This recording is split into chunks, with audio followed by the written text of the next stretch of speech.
Hi there, welcome back. In this video, I'm going to show you how to take the simple wooden doll that we made in the video making a simple wooden doll with a child and add hair and shoes to it.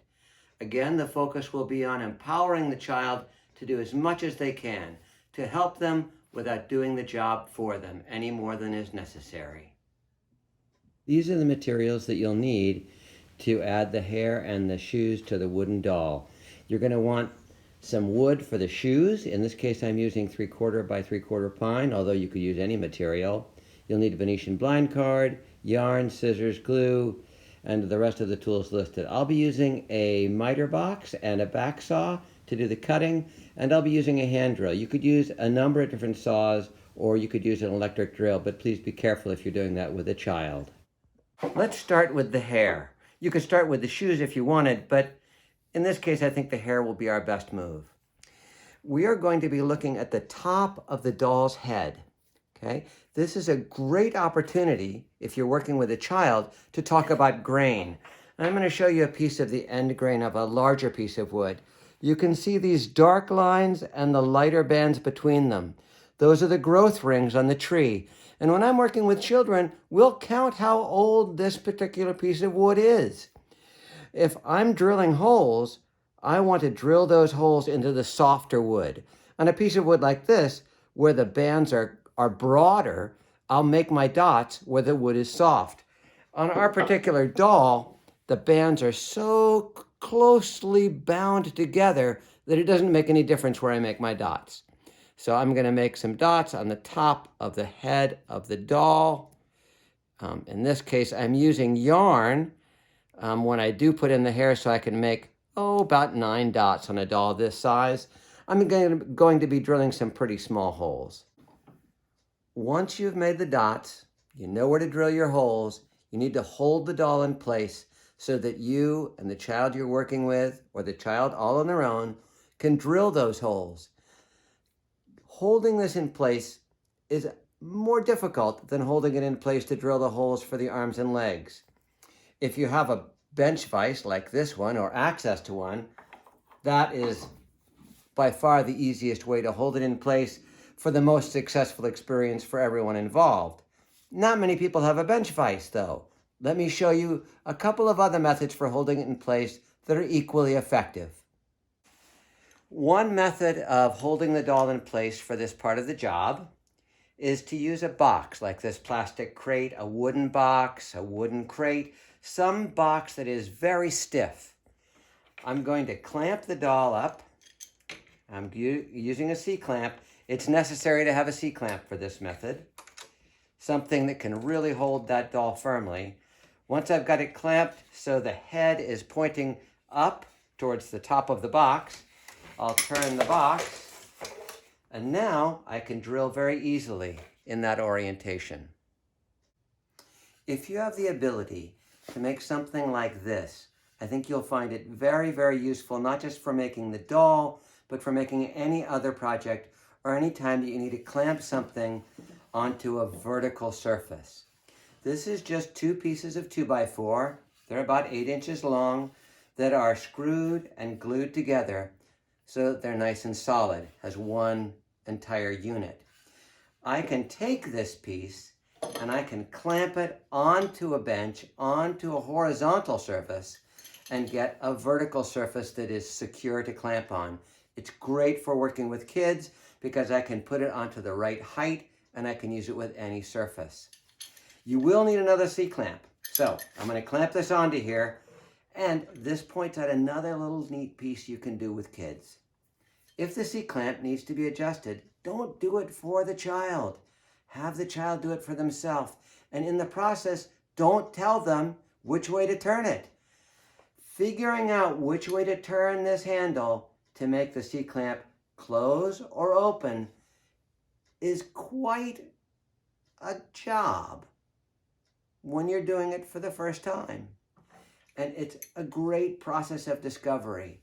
So I do that with my own students, and I've been doing it for 35 years, letting them figure out how to make the C-clamp open and close. So I'm going to wrap this around here, make that nice and tight, Now I can attach the doll to this surface. I'm going to use a clamping block.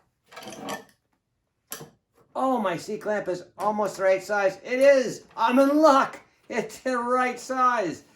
There we go. Now I can clamp this up securely this way. I'm all set. This is a nice solidly mounted secure platform for the child to do the work of drilling these holes. Our next step is to select the correct size drill bit for this job. In this case, first I will examine the material I'm using for the hair. I'm using this lightweight yarn, and I'm going to be double stranding it. That means I'm going to be folding the yarn over and poking the loop into the hole. I need a hole big enough to take 2 strands of yarn.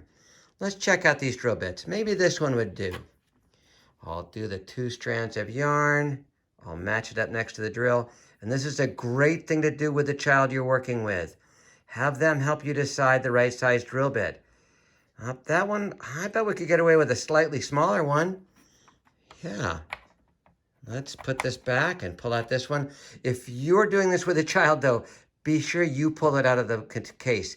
If you drag your fingers along this side of this drill bit, you can cut yourself on the blades. So it's like a paper cut. Not a great idea. So that looks pretty good. I wonder if we can get away with one that's even smaller. Let's try this smaller drill bit. I'm going to match that up. That looks a bit too small for our purposes. I do not want it to be frustrating for the child to put the yarn into the hole. I think that one's going to be our drill bit. I don't want to go in the full length or go all the way through the doll. So once I have selected the drill bit, I'm going to put a flag on it. I use this blue painter's tape. Again, a great job for the child to do. I'll match up my drill bit on a ruler. And let's see, let's go in about 1/4 of an inch. We don't need to go in much farther than that, maybe 3/8 of an inch. You can help line up the tape, and then the child can do the next part of folding it into a flag. There, now I've got a nice flag on that drill bit. I won't go in too far. I'll be going in just the right amount. I think I'm going in about 3/8 of an inch, something like that. Deep enough to have that hair get all the way in and stick. As you can see, I've put the drill bit into the chuck of the drill. I'm ready to drill my holes. And of course, it's with my favorite hand drill. If you're using an electric drill, please review what I said in making a simple wooden doll with a child. If the child is small, if they're really young, brace the drill for them. If they're older, they can brace the drill themselves, but you're going to want to keep track of it. It's best to have lots of hands on that drill, especially as older kids are learning to use it. It can get out of control. In this case, I love the hand drill. I'm going to match it up on one of my dots. I'm holding on to the top. If I'm doing this with a child, they might be holding on to the top as well. And then they can turn the handle. And again, learning which way it goes. It's got to turn this way. I've had kids turn it this way a while before they figured it out that I need to go the other way. So I'll drill my hole down to the flag. Oh, all the sawdust came blowing right off the top. That means I'm in far enough. Here's a close-up view of drilling the holes. I match up the drill bit, and with a little child, I'll match it up with them. I can hold on to the flagged part of the drill bit so that that ends up in the right place. There we go. Now I'm ready to drill the hole. And when I get down to the flag, it's going to knock the sawdust off. There we go. I know I'm through because the sawdust got knocked off. And you can see my drill bit has walked around a little bit. It doesn't matter too much.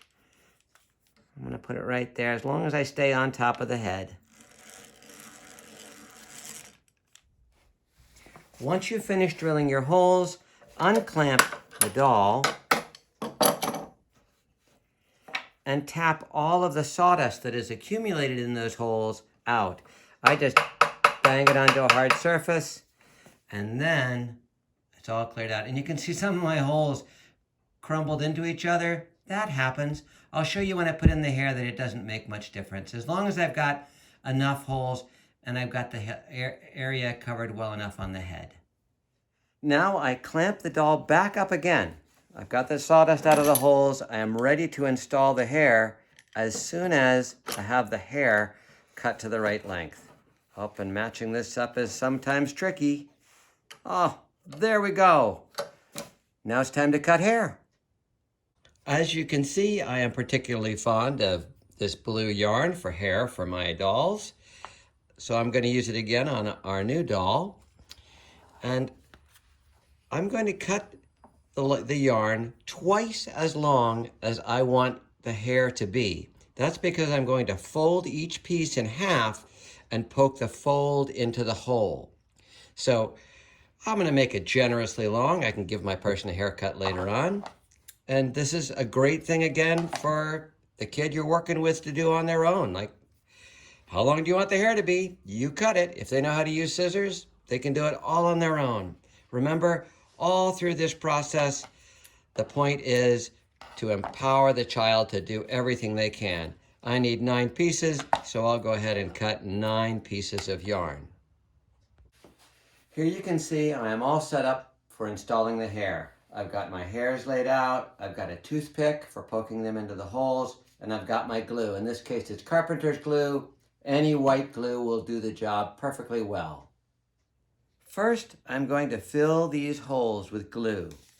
It's easiest to do them all at once, so I'll put my glue in here, like this. I'm not too worried about getting them right in the holes because I'm going to use my finger, and I'm just going to push them in. This is a really fun job for kids to do once they get used to the idea of their finger getting gluey. A paper towel's handy. I always cheat and just wipe my finger off on the bottom of my bench. I think I was the kid who put bubble gum on the bottom of the table in school. Now, I'll take a hair. I will fold it in half. I'll put the fold right over a hole, and I'll push it in with the toothpick. Sometimes that toothpick likes to grab it a bit. Once it gets started, though, it tends to stay. Make sure that hair is securely stuffed into the hole.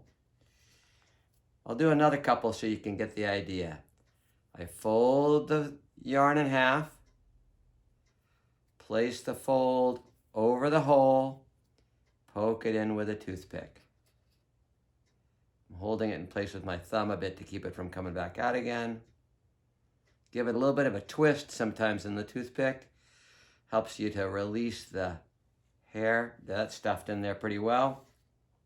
One more, just for good order for you. There we go. I'll put that fold, put it over the hole, push it into the hole, give a little bit of a twist to the toothpick, pull it up, poke it. There we go. Now you remember those holes that I drilled that kind of crumbled into each other? Since I've filled everything with glue, I just need to make sure that the hair is glued into something here. So I'm going to poke into one space, and then I can do the next. As long as they get in there and there's some glue sticking them to the wood, we're good. I'll put in that next hair. And then I'll put in the last hair.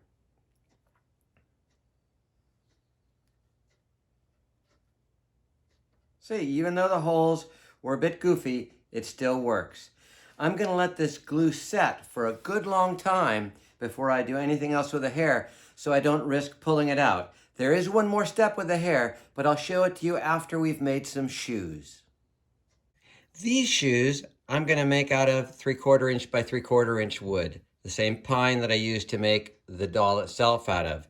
You could make shoes out of any other piece of wood you wanted. If you're making the doll out of found wood like sticks or a larger doll, it would all be proportional. A dowel makes great shoes, but it's much more difficult to drill the hole that you need for the string to go in because the dowel is hard to clamp up. If you've got a bench vise or something like that, that'll be really easy. But for our purposes, we're not going to do a dowel today. I'll show you that in another video. And instead, we're going to use the 3/4 inch dowel. I like to make my shoes about 1 inch long. They look a bit clunky, but hey, they're the shoes I like to make. And then I make a dot where I'm going to drill a hole to put the string in, about 1/3 of the way in. So 1 inch long and then about 1/3 of the way in here. That way there's enough wood around the hole that it won't break away.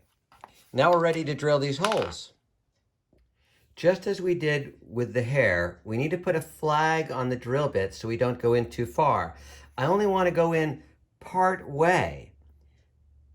So since the wood is 3/4 of an inch by 3/4 of an inch, I'll go in about 1/2 inch. So I'll measure about 1/2 inch from the tip of the drill bit, and then I'm going to put my flag right about there. Let me get it in the right spot. And again, as with the flag for the hair, have the kid you're working with do as much as they can. Have them put the flag on. Have them measure the 1/2 inch, or show them where 1/2 inch is and go from there. Now I'm ready to drill the holes once I have clamped up the wood. As you can see, I've got our block of wood clamped securely to a solid surface. In this case, it's my workbench. I'm using the C-clamp and a block to pad with, and I'm ready to drill the holes. I'm going to stop at the flag, and just like the hair, it will blow the sawdust off when it gets down to the right depth. Here we are. And here you have a closer look at exactly the same thing on the second hole. Now I need to cut these two shoes apart. I'm going to be using the miter box for this. In the last video about making the simple wooden doll, I showed you about using the coping saw. This is a great tool for cutting pieces of wood like this. I highly recommend, if you don't have one, they're not very expensive, a great tool to use with children. So I'll set it up. Here we go. I'll take the saw out. I will match up the line that I want to cut with the line in the box, with the slot.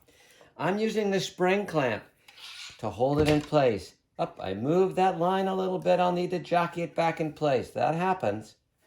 Now, the kid I'm working with can hide their hand over here, and they can do the sawing just like this, all on their own. Even if they're 4 years old, they can use this particular tool. So I'm going to go like this and saw this foot, or this shoe rather.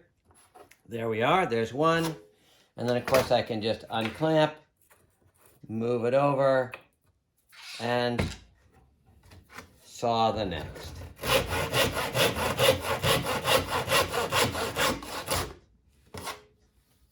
It's really important, at least I think it is, especially when working with children, to show them to put the tool back properly. So I always have the back saw living inside the miter box. That way it's kept nice and sharp and safe. Let's keep that spring clamp there too for the next time. Now it's time to sand the shoes. I find it really helpful to children to have the sanding block held firmly in place and to rub the shoes against the sanding block. If you try and hold the shoe while you are sanding like this, it's really hard and you're likely to sand your fingers. So much easier to maintain safety and to be effective while doing it is to hold this in place. You can just hold it down with your hand for the child, or they can hold it themselves, or you can use a C-clamp and clamp the sanding block to a surface, in this case, my trusty bench. And now it's super easy. I just rub it back and forth. I only need the one hand.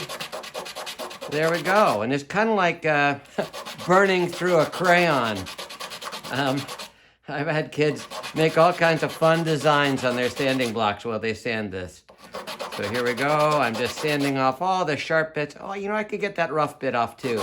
Just rubbing that flat part right there and making it a bit smoother. There we go. Now I'll go for those corners, those edges. I find the term edge and corner somewhat difficult for kids to understand. This is a great chance to practice. Oh, these are edges. Those are corners.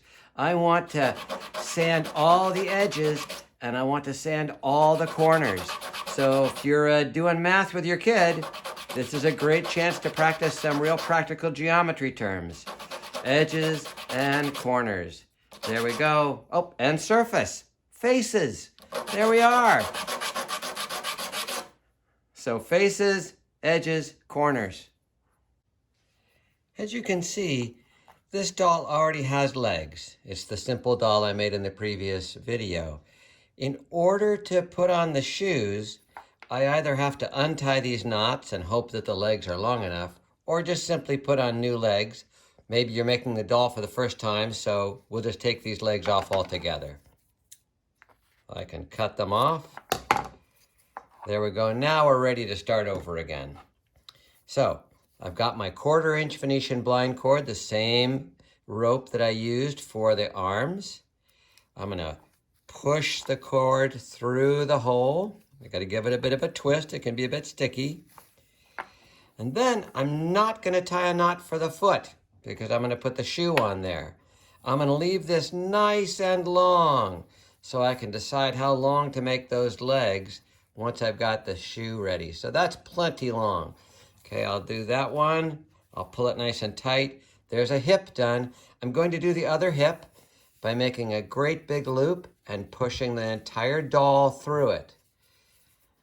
There we go. Now I can pull this. I want this knot to be pulled up against the doll. There, I got the other hip made.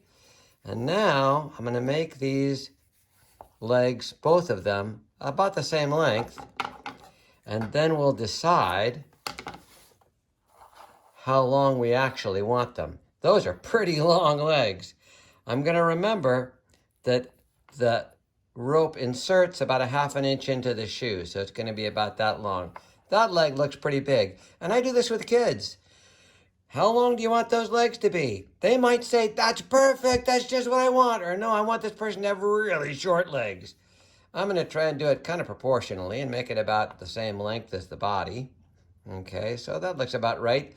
I don't want to cut it here. I want to give it an extra 1/2 inch or so. So I'm going to cut right about there. And that should give me about the right length leg. And I'll do the same on the other one, about the same length. Now, got my legs cut to the right length.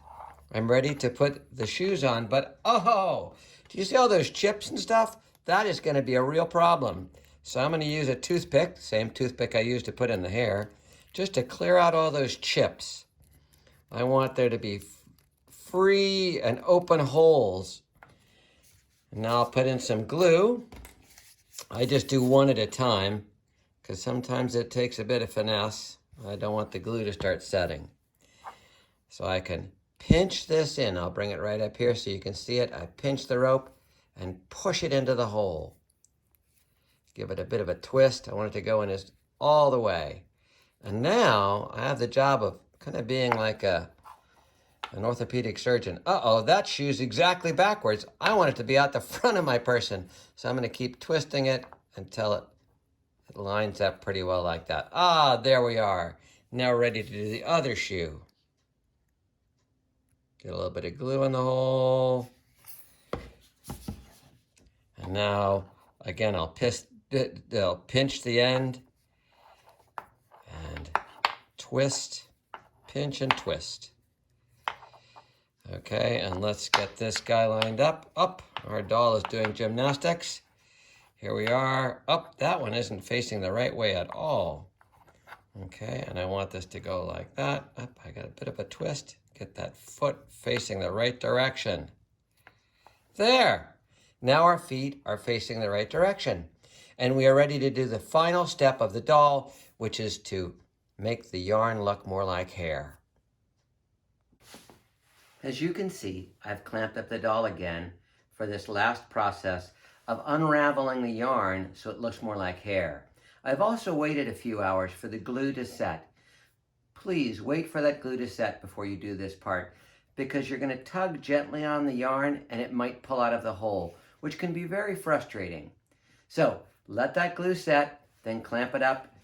If you're working with a child, just hold it for them. Or they can hold it between their knees. That works just fine too. It doesn't need to be held awfully firmly. Just, you don't want it wiggling around too much or it becomes frustrating. To unravel the yarn so it looks more like hair, there are some simple techniques. First of all, you're going to want a toothpick, a sharp one if you have one, and then unwind the yarn so that the fibers are all parallel like this. Then you can poke the toothpick in here and use it to pull those fibers apart. And I can do this one here like this, and this one here like that. There, now we have the fibers separated, and we've got a lovely head of hair starting on this beautiful doll. Oh, that one wants to untwist a little bit more, so got to peel it apart. It's a great job for being patient, and you can see why you need the glue to be set, because I'm pulling gently on each piece of yarn, and I don't want them to pull out of the hole. So just a quick review. I untwist the yarn, so I go opposite of the twist until the fibers are all parallel with spaces. I'll put in my toothpick. Oh, I'll do one at a time. That'll show you even better. There's one. There's the other. And there's another. I found this to be a really wonderful kind of meditative task to do with a child. I might help them untwist it and hold it with all the fibers straightened, and they can pick it apart with a toothpick. And there we are. We're all done. The hair is all unbraided. We're ready for a haircut. I hope you've enjoyed this video. Have fun making things. See you next time.